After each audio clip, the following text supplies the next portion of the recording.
This is a really great cup of coffee.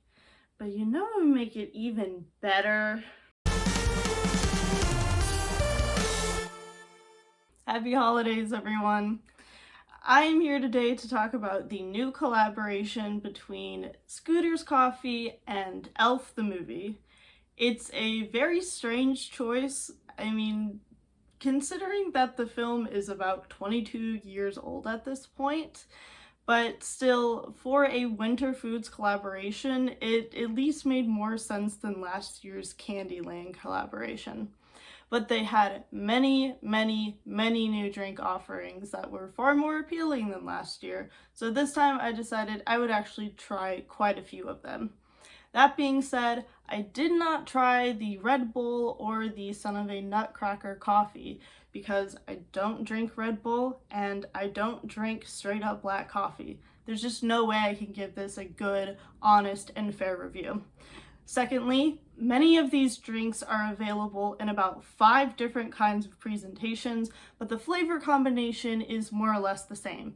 So when I say that I tried the candy, cane, cookie, swirlies, whatever, I mean that I tried maybe a blender and not also the latte, also it hot, etc. Hopefully you think that's fair, just like I do. Anyway, let's get into it. We're going to be going in chronological order from when I consumed these items because it just happens to end with the most catastrophist item on this whole list. So first we start with the Cherry Cheers Sparkling Float.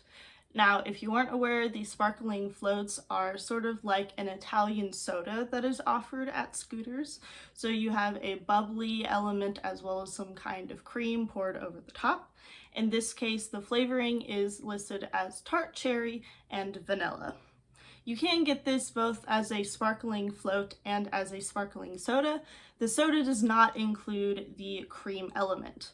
I chose to get the float, and I think that by doing so, I got more of the vanilla taste than I would if I had just gone with strictly the sparkling soda. My partner insists that he could still taste the vanilla, so I guess it's really up to the person who is consuming it. But I thought that this was very nice. It was maybe a little bit artificial, but that's about what you can expect. Overall, the cherry does seem to overwhelm the strawberry taste for me, and they aren't lying when it's tart. It is sort of a nice, not sour, again, tart flavor. So if you're going in and you're particularly susceptible to sour taste, then maybe this won't be your favorite. But me, I thought this was pretty good and said that this was about a 7 out of 10. If I didn't have the cream, I would assume that it was likely more of a 6 out of 10. The next thing I tried was one of their blenders, which was named the Mr. Narwhal. The funny thing about this collaboration is that generally speaking, a lot of the details and the tie-ins have to do with the sort of magical land that Buddy is in before he transitions to New York, but also sort of between the Christmas shop. The stuff that at the end, when he becomes a children's officer, he goes on and on about in the book. In fact, I believe there's even direct quotations like swirly twirly gumdrop and candy cane lane, stuff like that. So again, we're starting with Mr. Narwhal, hello buddy, hope you find your dad. This is a coconut and blue raspberry blender. It seems like an odd combination of flavors, but I thought that it was pretty good. Again, this is coming from someone who really likes the taste of coconut. But it is odd to have something that is such an understated and natural flavor, like coconut, and an unnatural, because it doesn't even exist, artificial flavor of blue raspberry. It's an odd combo for sure, but I thought that it was still pretty good. So I rated this another 7 out of 10.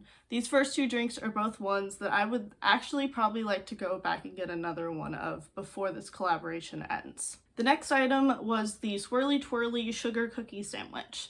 I did not initially intend to try this because in October, before this collaboration started, they had an item called the Courage Cookie Sandwich.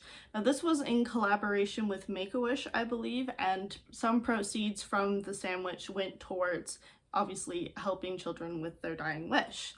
So I did end up getting that item, which is another sugar cookie sandwich with a little bit of an icing on the inside, just sandwiched between sugar cookies. Nothing really to write home about, but I thought that it was incredibly decadent, very sweet, and for someone who is not like a crumble girly, I mean, I'm not even a girl at all, but that's its own thing. It was just very, very sweet. Like, I believe I probably would have enjoyed it more if I had consumed it in 2 sittings. That being said, as soon as I found out that they were coming out with this collaboration, I thought, oh, well, that's a really smart way for us not to waste too much food. If there's any leftover sandwiches, we'll just get rid of the ones with the rainbow sprinkles first, and then transition to this new one, which is exclusively red and green sprinkles in the sugar cookie. But I tried it and realized that the icing is actually different and not in a way that I really liked. This is a lot more cream cheese based than it is sort of like an icing flavor. It was really odd. So where the original sandwich, the courage cookie sandwich, was maybe like a 6 out of 10 for me, this one with the cream cheese didn't sit as well, and I think that it's closer to a 5 out of 10. Then there is the Candy Cane Lane Hot Cocoa.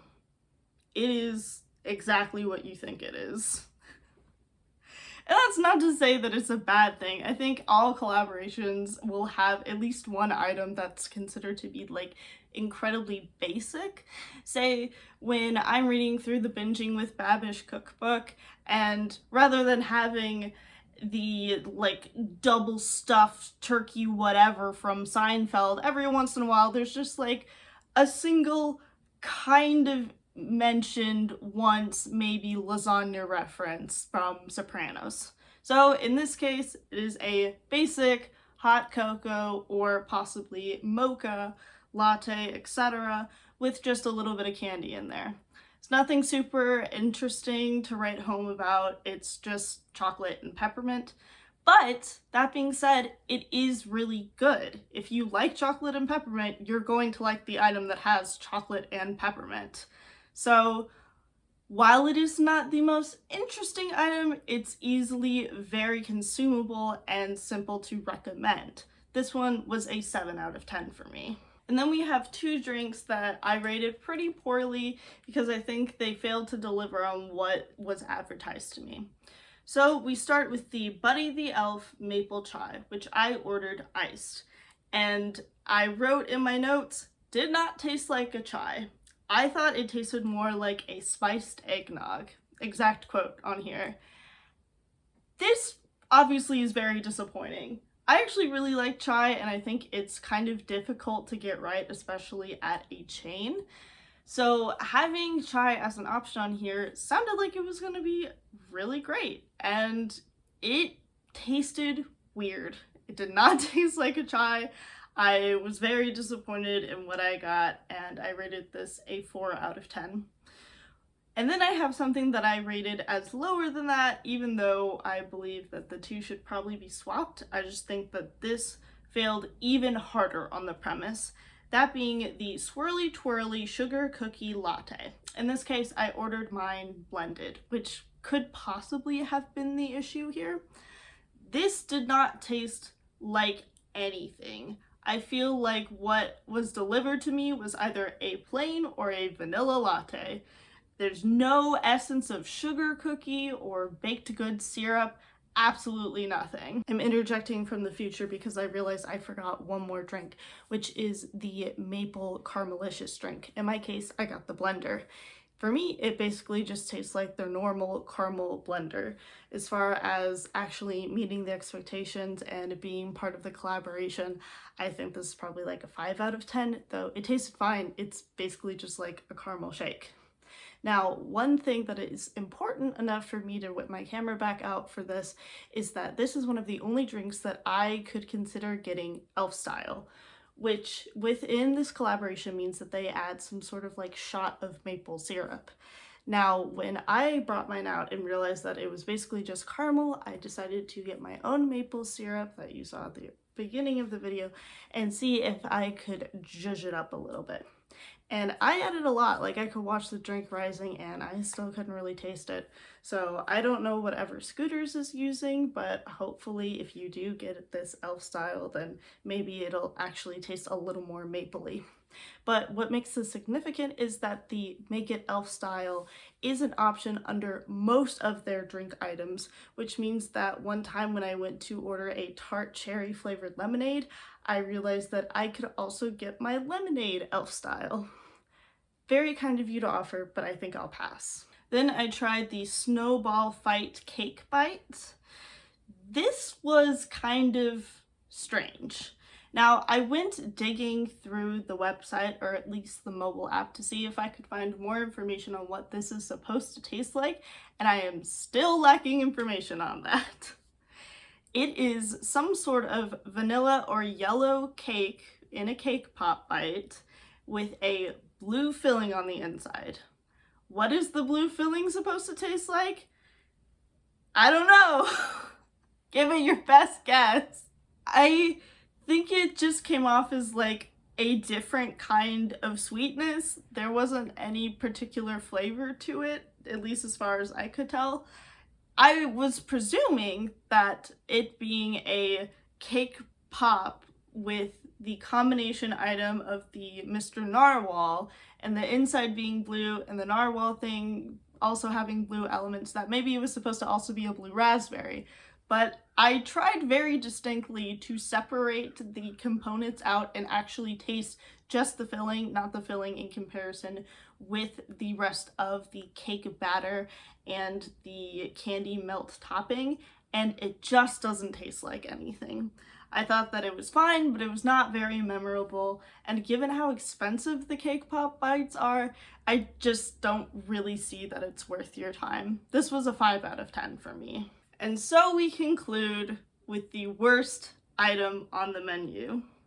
Yes, I was pretty harsh with my last ones, giving the chai a 4 and the swirly twirly sugar cookie as a 3, but this was maybe just one step above inedible for me, and that is the candy cane forest cinnamon roll. This was one that I almost didn't order simply because I thought, there's just no way that I'm going to like this. But I'm already chickening out by not getting the Son of a Nutcracker or this like glacial freeze Red Bull thing. So I might as well at least commit to this food item. And when I tell you I got this and I thought, maybe there's some way that this will work, I was just in denial. Because I had thought to myself, how are we going to make peppermint and cinnamon mix? And the answer is simply that they don't. It is just two separate, very prominent elements that do not work well together, competing against your taste buds. I took one bite of this after I'd eaten some other thing, maybe a slightly heavier lunch than I expected, so I wasn't ready to commit to eating the entire thing. And after taking the one bite, I just dreaded the prospect of finishing the entire roll. But I don't want food to go to waste, so I did it anyway. And it's just not good. There's no way around this. It's just not good. I'd have given it a 1 out of 10 if I actually did gag or find it completely inedible. But I ate it, I just didn't really like it. So we conclude with a 2 out of 10.